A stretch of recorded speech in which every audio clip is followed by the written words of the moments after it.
पिछली वीडियो में हमने ये देखा था कि लोगों के जो विचार थे वो राष्ट्रीय कांग्रेस के बारे में वो किस तरह की थी और भारतीय राष्ट्रीय कांग्रेस किस तरह नरम दल और गरम दल में विभाजित हो गया था और किस तरह वापस फिर एकजुट हो जाते हैं।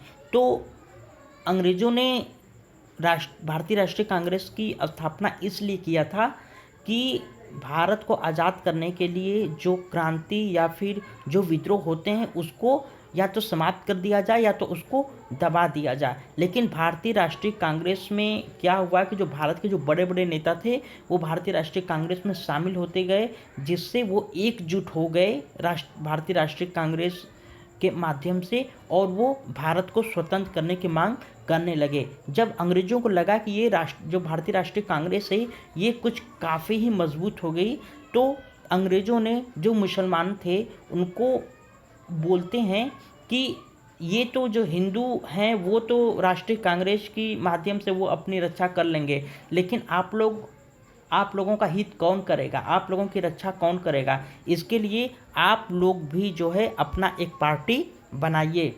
उनका ये मकसद था कि वो पार्टी कौन सा बनाते हैं मुस्लिम भाई लोग? मुस्लिम लीग पार्टी की स्थापना करते हैं 1906 ईस्वी में। तो अंग्रेज़ों का ये मकसद था कि किस तरह भारतीय राष्ट्रीय कांग्रेस को और मुस्लिम लीग को आपस में लड़ाकर उन दोनों को कमज़ोर करके हम भारत पर यूं ही शासन करते रहें। तो आइए आज हम पढ़ते हैं मुस्लिम लीग के बारे में, जिसकी स्थापना 1906 ईस्वी में हुआ था। अब आइए देखते हैं उसकी स्थापना होते कैसी है। तो सर्वप्रथम क्या होता है कि बंगाल विभाजन जब 1905 ईस्वी में होता है, पूर्वी बंगाल और ढाका, ये बंगाल अपना पश्चिम बंगाल नहीं बल्कि बांग्लादेश की बात हो रही है। पूर्वी बंगाल और ढाका दो भागों में बांट दिया गया, किसको? बंगाल को। उसमें बंगाल मतलब जो है ये पश्चिम बंगाल प्लस जो है बांग्लादेश, ये सब एक क्षेत्र में आते थे।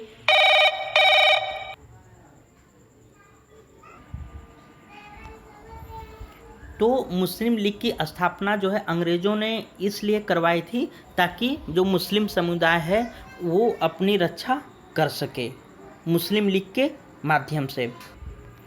तो इसके लिए मुस्लिमों को अंग्रेज़ों ने सुझाव दिया कि उनको एक कांग्रेस विरोधी संस्था बनानी चाहिए जो उनके यानी कि मुस्लिमों के हितों की रक्षा कर सके, वह लड़ सके अपने हितों के लिए।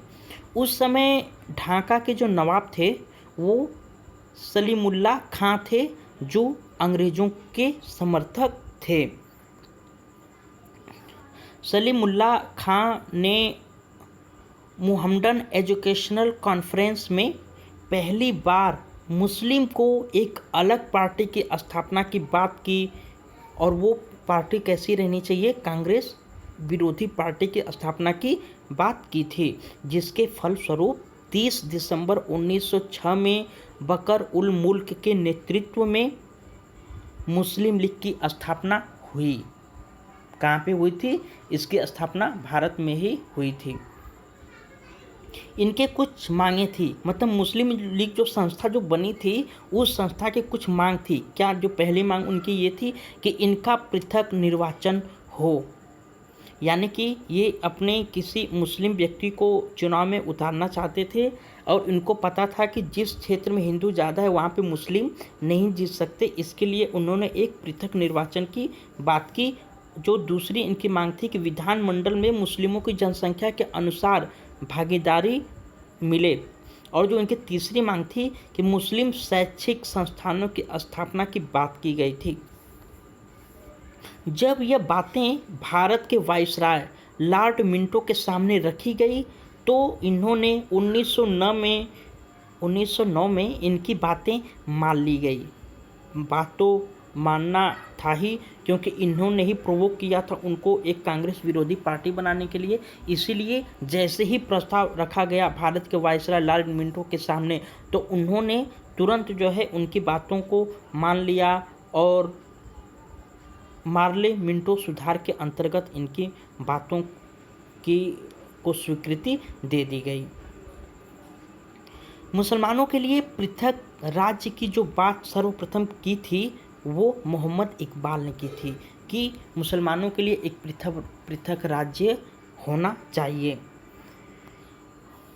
परिणाम स्वरूप पाकिस्तान का निर्माण होता है। पहली बार पाकिस्तान शब्द का उल्लेख जो है किसने किया था, तो चौधरी रहमत अली जी ने सर्वप्रथम पाकिस्तान शब्द का उल्लेख किया था 28 जनवरी 1933 ईस्वी में, और पाकिस्तान का सर्वप्रथम उल्लेख हुआ था वो था 1940 ईस्वी में। जिस तरह भारतीय राष्ट्रीय कांग्रेस की स्थापना हुई थी और उसके अधिवेशन भारत के अलग अलग जगहों पे होती रही, उसी तरह जो है मुस्लिम लीग की जो स्थापना होने के बाद मुस्लिम लीग के अधिवेशन भी अलग अलग जगह भारत के हिस्सों में होती रही, और इनके जो है अलग अलग अध्यक्ष बनते रहे, और हर एक अधिवेशन में इनकी जो है बातें, अपनी बातों को ये सामने लोगों के रखते थे। तो जो पहली मुस्लिम लीग की जो अधिवेशन हुआ था वो 1907 ईस्वी में कराची में आदम जी पीर भाई के अध्यक्षता में हुआ था, और जो दूसरा अधिवेशन हुआ था मुस्लिम लीग का वो 1908 ईस्वी में अमृतसर में सैयद अली इमाम की अध्यक्षता में हुआ था, और अमीर अली की अध्यक्षता में मुस्लिम लीग की स्थापना जो है की गई थी। ये मीटिंग कहाँ पे हुआ था, ये आपका अमृतसर में हुआ था। 1915 ईस्वी में जो है फिर बम्बई में मुस्लिम लीग अधिवेशन होता है, जिसकी अध्यक्षता मजहर उल हक जी करते हैं, और इस अधिवेशन में कांग्रेस व मुस्लिम का संयुक्त अधिवेशन होता है। यानी कि जो 1915 में जो बम्बई अधिवेशन था मजहर उल हक के अध्यक्षता में, तो इस अधिवेशन में कांग्रेस व मुस्लिम लीग की संयुक्त अधिवेशन होता है। उसके बाद 1919 ईस्वी में अमृतसर में जो है हकीम अजमल खां के अध्यक्षता में होता है, अमृतसर में यह अधिवेशन होता है, जिसमें बकरीद के अवसर पर गौवध निषेध का प्रस्ताव पारित किया गया। यानी कि इस अधिवेशन में यह निर्णय लिया गया कि बकरीद के अवसर पर गाय को काटा नहीं जाएगा। और 1930 ईस्वी में जो इलाहाबाद में अधिवेशन होता है मोहम्मद इकबाल के अध्यक्षता में, इस अधिवेशन में पृथक स्वतंत्र मुस्लिम राज्य का विचार जो है कि इस विचार को प्रस्तुत किया गया था इस अधिवेशन में। किस विचार का, कि एक प्रथम और स्वतंत्र मुस्लिम राज्य बने। उसके बाद 1930 के बाद जो है 1940 में लाहौर में मोहम्मद अली जिन्ना के अध्यक्षता में अधिवेशन होता है मुस्लिम लीग का, जिसमें दो राष्ट्र सिद्धांत का प्रतिपादन किया जाता है कि भारत देश को दो भागों में तोड़ दिया जाए। एक भाग वो ले लेंगे मुस्लिम लीग और दूसरा भाग कांग्रेस ले लेगा। उसके बाद 1943 ईस्वी में कराची में मोहम्मद अली जिन्ना के ही अध्यक्षता में अधिवेशन होता है। इसमें जो है बांटो और छोड़ो का नारा मतलब दिया गया था। बांटो और छोड़ो का नारा मोहम्मद अली जिन्ना ने दिया था कि भाई जो भी भारत देश है इसको बांटो, हम लोगों का जो हिस्सा है दो और हमें छोड़ दो। गाइस, ये था मेरा आज का वीडियो। आपको कैसा लगा प्लीज़ कमेंट करके बताइएगा। अगर अच्छा लगा हो तो लाइक करिएगा, अच्छा नहीं लगा हो तो डिसलाइक करिएगा। Thank you very much for watching this video.